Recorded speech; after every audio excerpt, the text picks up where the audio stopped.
आज हम पहुँचे हैं गायत्री शक्तिपीठ में। एक शक्तिपीठ से तो लगभग सभी परिचित हैं कि शक्तिपीठ का कितना बड़ा महत्व होता है। कितने सारे लोग श्रद्धालु यहाँ से जुड़े रहते हैं, जिनका मानस हमेशा प्रभावित रहता है यहाँ के विचारों से। पत्रिका भी चलती है, बहुत सारे भक्तगण हैं जो उसको पढ़ते हैं और समय समय पर अपना मानसिक बदलाव लाते हैं। एक ऐसे ही बदलाव के लिए, एक ऐसी ही चर्चा के लिए कि संतों की जो सियासत है और जैसी सियासत अभी चल रही है वर्तमान दौर पर, कितना बड़ा प्रभाव समाज में आएगा, भविष्य में उसका क्या प्रभाव पड़ने वाला है, इन सब मुद्दों पर लगातार हम चर्चा करेंगे। आप भी सुनिएगा बड़े ध्यान से, क्योंकि जो बातें हैं, संत समाज की बातें बहुत कम मिल पाती हैं, बहुत कम सुनने के लिए मिलती हैं। जो बात जो वाणी निकल करके आएगी, इसको बहुत बड़े ध्यान से सुनिएगा। तो स्वागत है आपका हमारे साथ। डॉक्टर रामनारायण त्रिपाठी हैं, गायत्री शक्तिपीठ के व्यवस्थापक हैं जी। अच्छा, आप लगातार देख रहे हैं कि संत समाज शायद जब से योगी आदित्यनाथ मुख्यमंत्री बने उसके बाद ये ज़्यादा प्रचलन में आ गया है। सक्रिय होने लगे हैं राजनीति में हर एक स्तर पर, छोटे से लेकर के, चूँकि अब चित्रकूट है, अयोध्या है। क्या लगता है कि क्या ये कितना उचित है या अनुचित है? संत समाज सदैव ही समाज का मार्गदर्शक रहा है और जहाँ बड़े बड़े राजा महाराजाओं पुरातन काल में सतयुग से लेकर के राज्य संचालन करते थे, वो संतों और सद्गुरुओं के मार्गदर्शन में ही करते थे। धर्मतंत्र सदैव से नियंत्रण करता था राजतंत्र को, ना तो नियंत्रित होता था और ना ही उसमें कोई पदेन उसके जाने के इच्छुक रहते थे। स्वाभाविक रूप से उनके बिना परामर्श के राजा कुछ करते नहीं थे। तो धर्मतंत्र और राजतंत्र का समन्वय ही वास्तव में समाज को सही दिशा दे सकता है।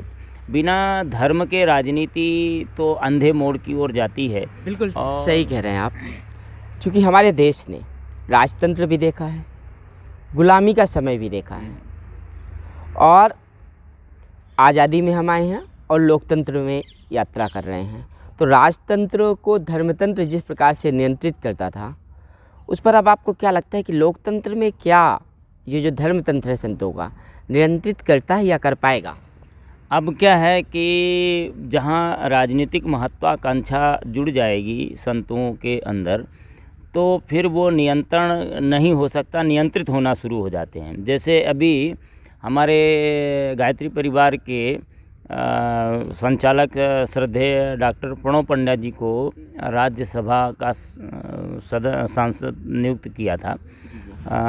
तो उन्होंने बड़े विनम्रता और श्रद्धा से सरकार को अस्वीकार कर दिया था और धन्यवाद दिया था आपको स्वीकार करने का। लेकिन हम इसमें इसलिए नहीं आ सकते हैं कि जितना काम हम अभी बाहर रह के अच्छी तरीके से समाज को प्रभावित कर सकते हैं, उतना राजनीति और उसके बंधनों में आकर के नहीं कर सकते हैं। तो वास्तव में राजनीति से बाहर रह कर के संत जितना सुंदर समाज का मार्गदर्शन कर सकते हैं, प्रेरणा दे सकते हैं, और सरकारें उपयुक्त स्तर की बनाने में वो पूरी भूमिका निभा सकते हैं। क्योंकि समाज में संतों का जो प्रभाव है वो भारतीय समाज में तो बहुत अधिक है। तो बिल्कुल। इस रूप में करना अधिक अच्छा रहेगा। तो ये कब की बात आप बता रहे हैं डॉक्टर प्रणव पंड्या जी की? लगभग कितने वर्ष? अभी ये 2-3 वर्ष पहले की ही तो बात है। अच्छा, हाँ, अभी हुआ था। मतलब अभी भी ऐसे संत हैं, ये भी माना जा सकता है। मतलब अच्छाई और बुराई, जैसे कहते हैं कि हंस होता है तो पानी और दूध मिला हो तो वो दूध पी लेता है, पानी छोड़ देता है। तो ऐसे संत अभी भी मौजूद हैं? अभी भी हैं, ऐसे हैं बिल्कुल। संतों में अभी हर प्रकार के हैं जो समाज को मार्गदर्शन दे रहे हैं। हमारे शंकराचार्य गण हैं और तमाम अच्छे अच्छे बड़े संत हैं जो कुछ न चाहते हुए राष्ट्रीय चिंतन दे रहे हैं। गायत्री परिवार का तो एक विराट तंत्र ही संत परंपरा को जीवंत बनाए हुए करोड़ों लोग हैं जो निस्वार्थ भाव से गांव-गांव में, घर-घर में, जन-जन में जा कर के व्यक्ति निर्माण, परिवार निर्माण और समाज निर्माण की दिव्य प्रेरणाएं देते हैं, जिससे समाज और शासन सब खड़े होते हैं और सब उसी बेस पर टिके हुए होते हैं। तो ये काम वास्तव में आज जन जागरण की ज़रूरत है। वयम राष्ट्रीय जागृयाम पुरोहिता, संत का उद्देश्य तो था वयम राष्ट्रीय जागृयाम पुरोहिता, हम अपने राष्ट्र को जागृत रखेंगे। ये है संतत्व की भूमिका, ये है ब्राह्मणत्व की भूमिका। और ये हमको निभाना चाहिए, तो हमारा राष्ट्र विश्वगुरु ही बना रहेगा। बिल्कुल बिल्कुल। तो जैसे आप बता रहे थे कि राजतंत्र को धर्मतंत्र नियंत्रित करता है, आजकल के जो नेता हैं वो अक्सर सोशल मीडिया में फ़ोटो डालते हैं, फलाने संत के पास मिलने गए, आशीर्वाद लिया, और ऐसे ही मतलब उनका एक प्रचलन सा हो गया है। क्या लगता है कि क्या नेताओं के सिर्फ आशीर्वाद लेने से या ऐसा लिख देने से कि चर्चा हुई, वो चर्चा तो कभी वो बताते नहीं हैं कि क्या चर्चा हुई है, किस मार्ग पर अब आगे बढ़ेंगे, तो वो प्रभाव क्यों नहीं रहा संत समाज का कि सरकार है या नेता है तो सीधे उस सलाह पर, उस मार्गदर्शन पर काम कर सके? वो तो संतों के पास इसलिए भी जाना आवश्यक समझते हैं कि जनता बहुत सारी समाज संतों से जुड़ी होती है, विभिन्न समूहों के संत होते हैं, उनके पास जाने से संगठनात्मक लाभ भी मिलता है और दूसरा श्रद्धात्मक भावना भी कहीं न कहीं बनती है समाज के प्रति, और उनका सम्मान करने की दृष्टि से भी जाते हैं, और कुछ इस दृष्टि से भी जाते हैं कि लोग अच्छा समझें हमको कि अच्छे लोग हैं, धार्मिक हैं, अच्छे हैं। तो ये तो केवल बाह्य औपचारिकताएं हैं। जो वास्तव में जैसे मदन मोहन मालवीय जी से जितने भी राजनेता प्रभावित थे, परम पूज्य गुरुदेव पंडित श्री राम शर्मा आचार्य जी से जितने राजनेता प्रभावित थे, तो उनके विचारों को धारण करते थे और उनके विचारों को क्रियान्वित करने के लिए पूरी ताकत लगाते थे। तो वास्तव में यदि राजनेता उन संतों के सच्चे विचारों से और धर्म संस्कृति के विचारों से प्रभावित होकर करेंगे, तो हम समझते हैं कि फिर धरती पर रामराज्य ही होगा सच्चे अर्थों में। जी। तो जैसे आप जानते हैं कि हर चीज़ का एक अपोजिट होता है, पॉजिटिव का अपोजिट होता है, पॉजिटिव का निगेटिव। तो संत समाज के साथ भी एक कहानी जुड़ गई। अच्छा खासा प्रभाव रखने वाले, राजनीति में दखल देने वाले संत राम रहीम, आसाराम, फिर इस प्रकार की जो तस्वीर सामने आती है तो समाज में भी एक गलत संदेश जाता है। और इन लोगों से क्या लगता है कि आखिरकार ऐसा क्यों हुआ कि अचानक से लोग पथभ्रष्ट हो गए, कि या कोई कहानी ऐसी बनी? मुझ में अधिकांशतः तो मुख्य कारण ये समझ में आता है कि जब संत राजनीति में रुचि लेने लगते हैं तो बड़े से बड़े संतों के पीछे प्रतिरोधात्मक संगठनात्मक शक्तियाँ काम करने लगती हैं उनको तोड़ने के लिए। राजनीति का तो काम ही है, अपने को आगे लाना है, अपने को आगे बढ़ाना है। उसके लिए किसी भी प्रतिद्वंदी को जब तक आप नीचे नहीं करोगे तो आप ऊँचे उठ नहीं सकते हो, चाहे धर्म का हो चाहे किसी क्षेत्र का हो। तो ये तो हमारी एक प्रकार की गलती ही होती है कि हमको राजनीति में यदि जाना है तो ये निश्चय कर लेना चाहिए संतों को भी कि ये भी हमारे सामने परिस्थिति आएगी।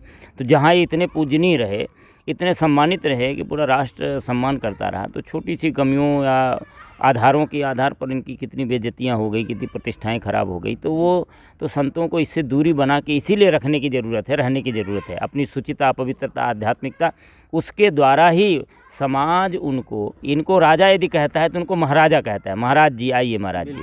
वैसे भी सर्वोच्च हमारे संगठन में माने भारतीय संस्कृति की परंपरा में सभी धर्मों के आचार्यों का स्थान तो सर्वोपरि वैसे भी है। अच्छा, आपको क्या लगता है कि वर्तमान जो सरकार है, संत की भी चाहते होंगे कि सरकार कैसी हो, सरकार किस तरह की होनी चाहिए और किस प्रकार की सरकार से समाज को लाभ मिलेगा, देश को, राष्ट्र को? क्या लगता है कि ये वर्तमान की योगी सरकार, मोदी सरकार खरी उतरी हैं संतों की सोच के आधार पर? संतों की सोच के आधार पर तो ठीक है। क्या है कि धर्म, संस्कृति, राष्ट्र के समन्वित सबके विकास के लिए काम करना, और सब गुणज्ञ, सब पंडित ज्ञानी रहे, न को अबुध अज्ञानी, न जाति न धर्म, और इसके आधार पर नहीं बल्कि मानवता के आधार पर सर्वे भवन्तु सुखिना के आधार पर काम करना।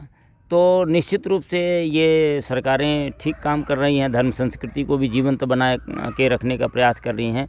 और भारत में कोई भी पार्टी यदि धर्म विमुख होकर के चलती है, धर्म के विरोध में चलती है, तो हम समझते हैं कि भारत में सफल नहीं हो सकती, क्योंकि भारत धर्म प्रधान देश है। यहाँ का एक एक अशिक्षित रिक्शा चलाने वाला व्यक्ति भी कुछ न कुछ धर्म को मानता है कि उसके हृदय में धर्म की पहचान है, पकड़ है। तो धर्म प्रधान और धर्म के आधार पर व्यक्ति के चिंतन को मोड़ना भी सहज होता है। क्योंकि धर्म यदि धर्मस्व तत्वम निहितम गुहायाम कहा गया, धर्म को जो तत्व है उसके हृदय से प्रस्फुटित होता है, हृदय से प्रभावित होता है। बाकी यदि बाहरी व्यवहार से व्यक्ति कोई नकली आचरण करता है तो हो सकता है गलत करे, लेकिन धर्म प्रिय होकर के भीतर से जब आचरण करता है तो उसको कहीं नहीं दिखाई पड़ता कि अमुक जाति का है, अमुक धर्म का आदमी है। और आपने यही देखा होगा कि धर्मशीलता के इन्हीं बिंदुओं के कारण हिंदू समाज एक चींटी को भी मारना पाप समझता है और कहीं इस टाइप के काम नहीं करता हो। तो ये धर्म की विशेषताएं होती हैं। तो हमारे धर्म में तो अच्छे नैतिक मार्ग विचार दिए गए, जिसके आधार पर दधीच निकले, हरिश्चंद्र निकले और प्रभु श्री राम निकले, कृष्ण निकले, ऐसे अद्भुत जीवन चरित्र निकले। और ये हमारा जो धर्म है ये वैज्ञानिक धर्म है, ये किसी भी व्यक्ति के द्वारा निर्मित नहीं है। जैसे कोई धर्म होता है इसके ये पैगंबर हैं, इसके ये मसीहा है, लेकिन हमारे इस सनातन धर्म के लिए यदि कोई कहे कि इसको किसने स्थापित किया तो कोई उत्तर नहीं। जैसे विज्ञान को कहा जाए कि विज्ञान को किसने बनाया तो कोई एक उत्तर नहीं है। सभी लोगों ने महत्वपूर्ण बिंदुओं की खोज की है और समाज के हित में जो सिद्धांत, जो सूत्र, जो नियम आए हैं उनको सार्वजनिक किया है। ऐसे सनातन धर्म की सारी सूत्र, सारी नियमावली ऐसी ही है। इसलिए तो धर्म प्रधान तो हर सरकारों को होना चाहिए। तो गुरुजी, संघर्ष भी तो इसी बात का है, धर्म का ही संघर्ष है। हिंदू और मुस्लिम का जो संघर्ष है, देश एक है, एक ही देश में रह रहे हैं, तो ये अच्छाई और बुराई का संघर्ष है या दो धर्मों के आपसी वर्चस्व का संघर्ष है? ये धर्म संघर्ष ही एक प्रकार से कहिए, बाकी वर्चस्व क्या, वर्चस्व तो ये सनातन काल से अपने सनातन संस्कृति का ही है और इसी से सारी संस्कृतियां पैदा हुई हैं। जितनी भी संस्कृतियां हैं वो सब इसी की जननी तो सबकी यही है। जैसे सभी भाषाओं की जननी तो संस्कृति है, ऐसे सारी धर्मों की जननी तो सनातन धर्म ही है। और किसी भी धर्म में ऐसा कोई बिंदु नहीं है जो हमारे सनातन धर्म से पृथक हो। और कोई निराकार की करता है, कोई साकार की करता है, कोई दोनों की करता है, कोई किसी की नहीं करता। तो हमारे यहाँ आस्तिकवाद, नास्तिकवाद, साकारवाद, निराकारवाद, यहाँ तो सब कुछ है। कोई भी दुनिया का धर्म ऐसा नहीं।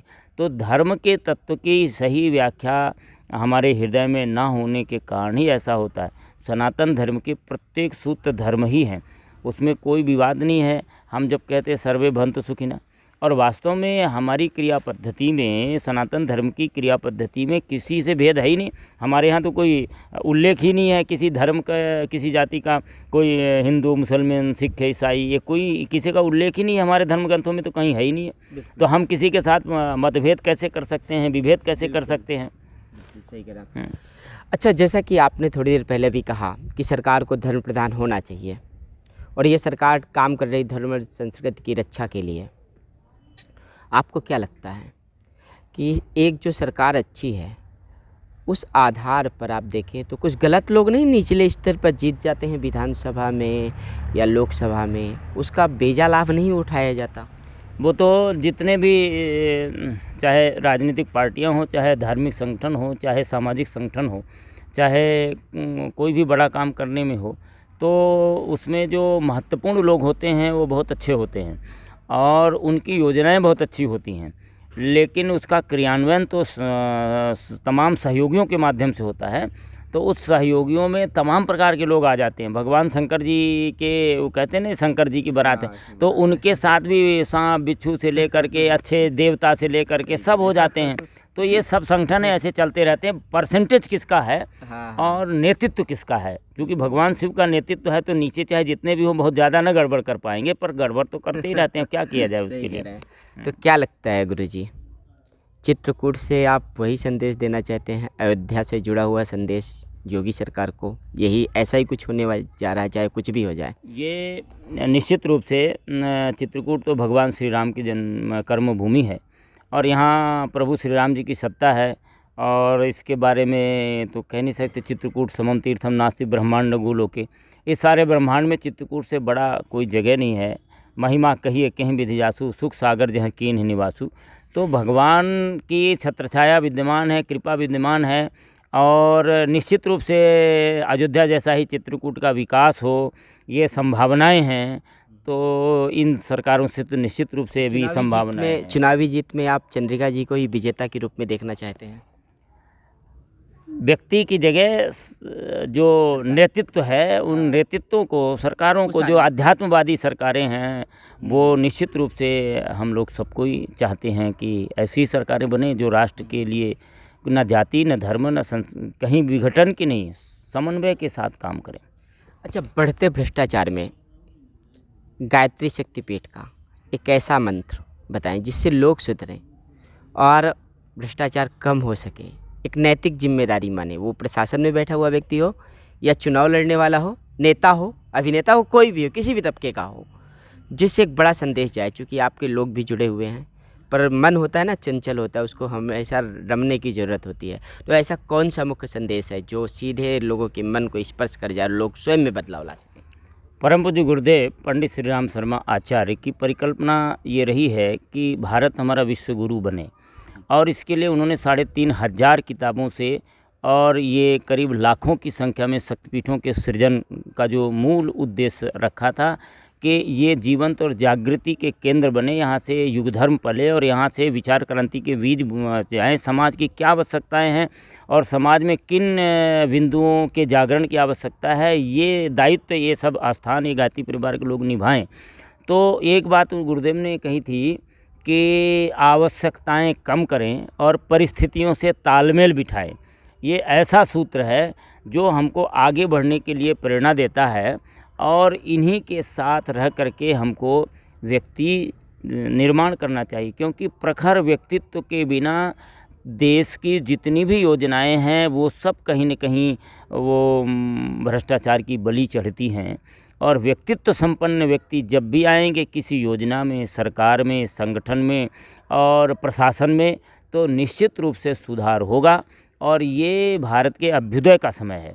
1911 से परम पूज्य गुरुदेव ने घोषणा की थी, और 1926 तक का जो भारत होगा वो महान भारत की परिकल्पना उन्होंने एक वांग्मय में 17 खंडों में लिखे हुए वांग्मय में 27 नंबर का वांग्मय है, उसमें आगे आने वाले भविष्य के बारे में सब कुछ लिखा है कि भारत कैसा महान भारत के रूप में पुनः प्रतिष्ठित होगा।